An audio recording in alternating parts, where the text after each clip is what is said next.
This is urgently needed because existing legislation has been manipulated to create a blasphemy law for the protection of Islam from criticism and protest. I'm asking what he would like me to tell the family of Muhammad Salim, the 80-year-old grandfather who was stabbed simply for being a Muslim. Is he suggesting criticising Jewish people should be allowed? Talk about pure gaslighting. This guy is Nick Timothy, the Conservative MP for West Suffolk. He is one of the more impressive Conservative MPs. Here, he stood up in Parliament and warned about the terrifying precedent of Islamic blasphemy laws in the UK. He rightly said we already have unofficial blasphemy laws enforced by the British police, soon to be written into law by this Labour government. He rightly said we should be free to criticise any ideas or religions, including Islam. A Muslim MP stood up and tried to shut him up by bringing up the horrific murder of an elderly Muslim man. Timothy was having none of it, however. An unprovoked murder of anyone is horrific, and those responsible should be put away for life. Goes without saying. That doesn't justify criminalising all criticism of the religion the victim followed. Remember, that MP was voted to Parliament purely on the issue of Gaza. Because of mass immigration from Islamic countries, we have democratic votes based on Islamic issues that have nothing to do with this country. We have already seen another Muslim MP, again voted in by Muslims, purely on the issue of Gaza. He was calling for any criticism of Islam to be made illegal in Parliament. Worst of all, though, as you'll see, is the Labour MP Jess Phillips. She tried to gaslight Timothy by saying, so it's okay to criticise Jews. What is she even talking about? What has that got to do with him standing up for the criticism of religious beliefs? She's trying to justify blasphemy laws. She's terrified of offending Muslims because they may not vote for her again.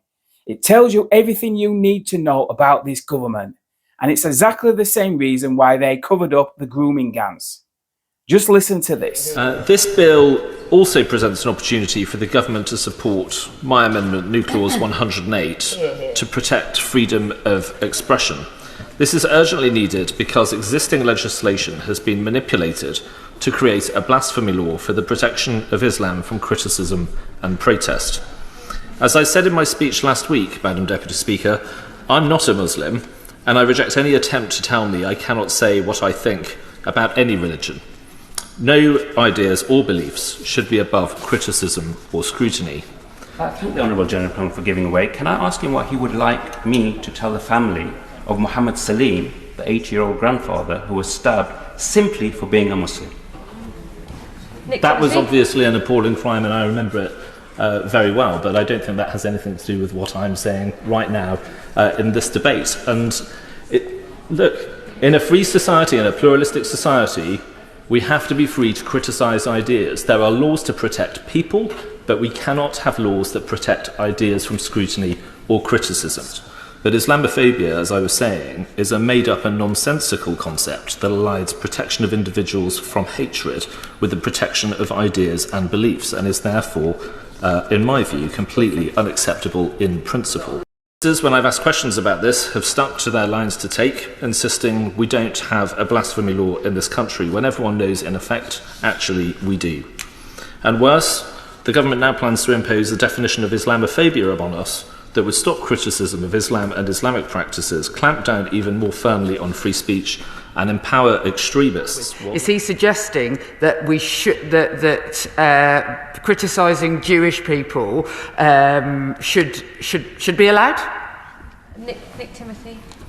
No, I think she misunderstands my point. Hating and discriminating against people on the basis that they are Muslims or indeed different religious groups is already a crime. But the government is pressing on with its work on Islamophobia, and only this week, on the very day Baroness Casey said the rape gangs were often not prosecuted because of the ethnicity of the perpetrators, ministers launched a consultation on the new Islamophobia definition. That consultation is open only to carefully selected, invited organisations, lasts only 4 weeks, and allows contributors to remain anonymous. In other words, Madam Deputy Speaker, as lots of people have put it to me, it is rigged, and that is completely unacceptable.